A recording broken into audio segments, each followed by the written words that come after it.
Oi, turminhas! Hoje nós vamos dar início ao nosso capítulo 13 da apostila 3 de Ciências. Nesse capítulo nós vamos falar um pouquinho sobre os fenômenos físicos e sobre os fenômenos químicos. Vocês se lembram nos capítulos anteriores, né? Quando nós misturávamos aí algumas substâncias. Vocês devem se lembrar que quando nós misturamos um copo de água com açúcar e misturamos bem, esse açúcar ele meio que desaparece ali na água depois de um tempo. Ou então, quando nós deixamos uma pedra de gelo em cima da pia da nossa casa e voltamos, né, um tempo depois, esse gelo desapareceu, né, ficando ali uma pocinha de água. Tá, mas para onde que foi esse açúcar? Onde que está o gelo que estava ali em cima da pia? A resposta está nessa palavra aqui, olha, transformação. As substâncias que formam os materiais portanto, então, os próprios materiais, eles podem sofrer transformações, tanto naturais, né, aquelas sem ação humana, ou então provocada pelas pessoas. Observem essa imagem aqui. O fogo que nós vemos nessa imagem, ele é resultado de uma transformação que ocorre, né, quando o gás de cozinha reage ali com o gás oxigênio do ar. Nesse caso aí, porque a boca do fogão foi acesa. Mas o fogo, gente, ele também pode ser produzido naturalmente, né? Como ocorre aí em algumas regiões em que os raios incendeiam aí as matas que estão muito secas. Embora seja bem raro, pode acontecer.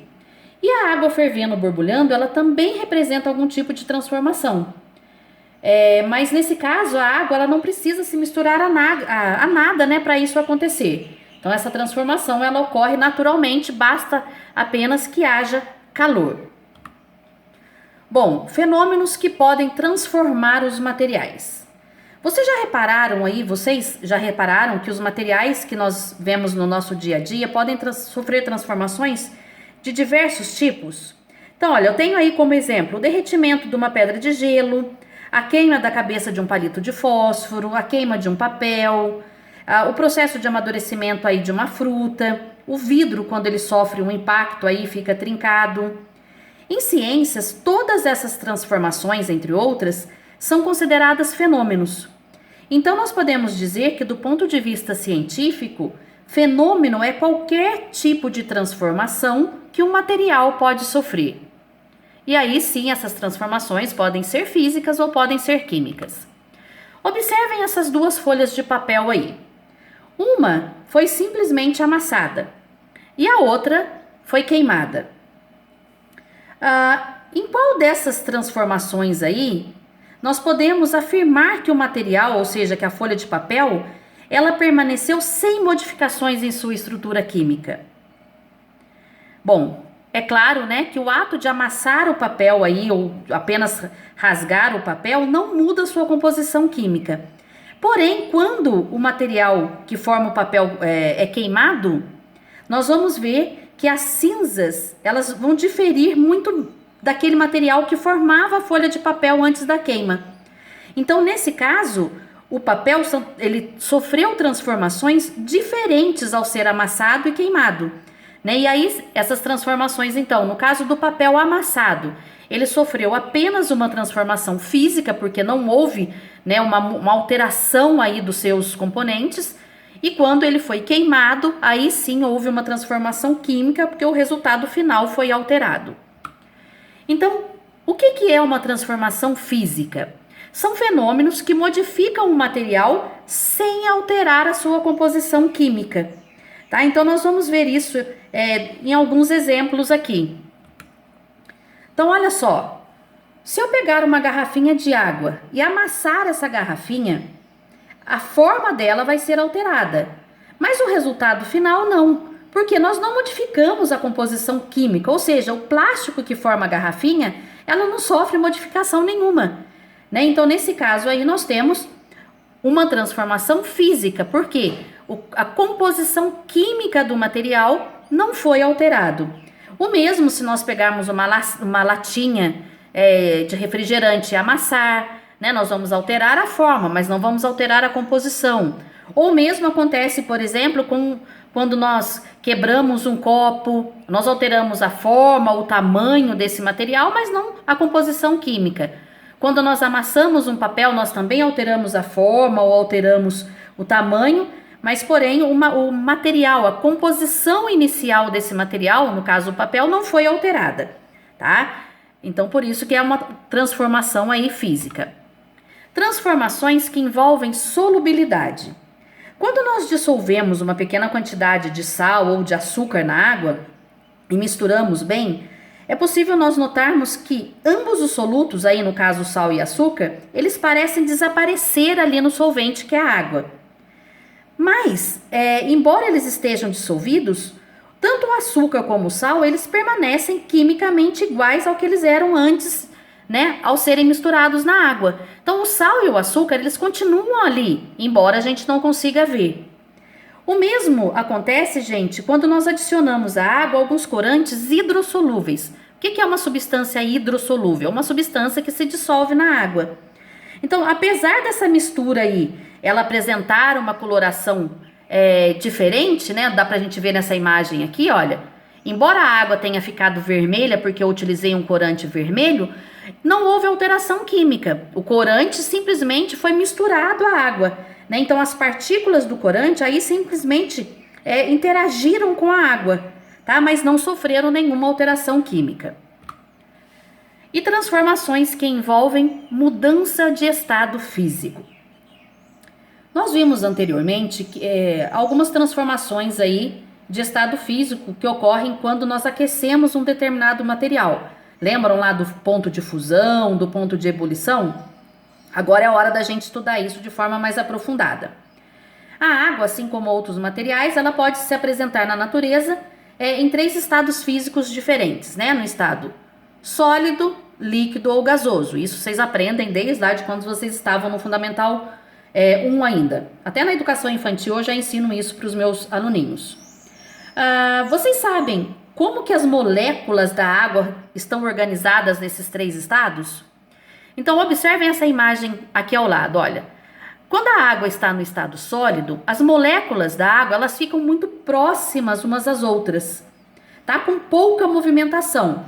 Isso se deve à baixa temperatura em que o gelo se forma, né? E fornecendo aí uma pouca quantidade de energia para essas moléculas. Por isso que elas ficam bem grudadinhas umas nas outras.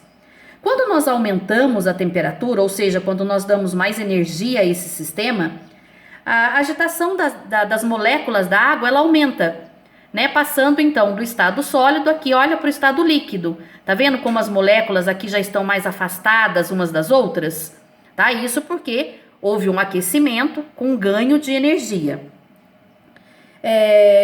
Quando eu aumento ainda mais essa temperatura, dando mais energia ainda a esse sistema, ocorrerá o que nós chamamos de vaporização, né? E essa vaporização ela pode ser tanto na forma de evaporação ou de ebulição, que nós vamos ver daqui a pouco, calma.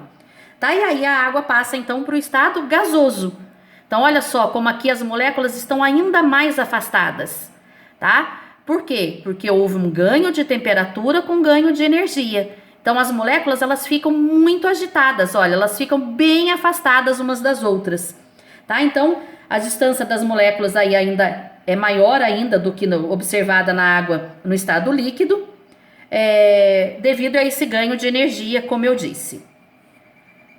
Bom, aqui nós temos as mudanças de estado físico da água. Então, com a água estava no estado sólido, ela ganha temperatura, ela ganha energia, ela passa para o estado líquido. Esse processo se chama fusão.